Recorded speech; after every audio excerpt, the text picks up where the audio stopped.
Ang intense ng mga kaganapan ngayon sa abot kamay na pangarap sapagkat guguho ang mundo ni Giselle sa mga ebidensyang ipapakita sa kanya ni Kinito.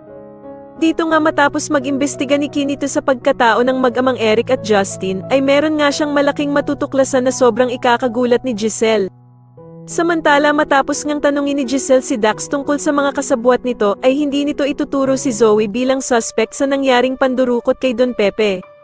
Kaya naman ay agad na mag-iisip ng paraan si Zoe para matulungan ang kanyang inang si Moira, dahil nga sa kinuha na din ni Giselle ang cellphone niya para nga hindi ito makapagsumbong kay Moira.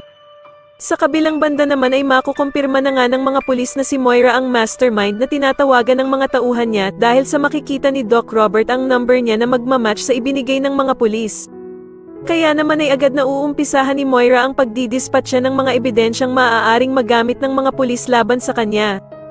Kakausapin nga siya ng anak niyang si Zoe na kailangan na daw niya itong gawin para sa safety niya, kaya naman kahit mabigat sa kanyang kalooban ay didispatcha niya ang mga pera para walang mahanap sa kanya ang mga pulis at magmukha nga siyang inosente sa mga ito.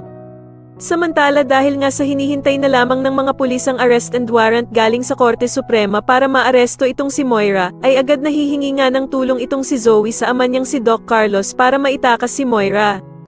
Dito nga ay mangangako itong si Doc Carlos sa anak niyang si Zoe, na gagawin nga daw nito ang lahat para matulungan siya at itatakas niya nga daw ang ina niyang si Moira sa mga pulis. Sa tingin niyo may chance kayang magbago si Eric at mapamahal ulit ito sa dati niyang asawang si Giselle? Mas lalo na nga talagang nagiging exciting ang mga susunod na kaganapan, kaya naman ay mas lalo pa nating abangan ang mas lalong gumigandang abot kamay na pangarap. Maraming salamat po sa inyong panonood at sana po ay masubscribe niyo ako. Maraming salamat po.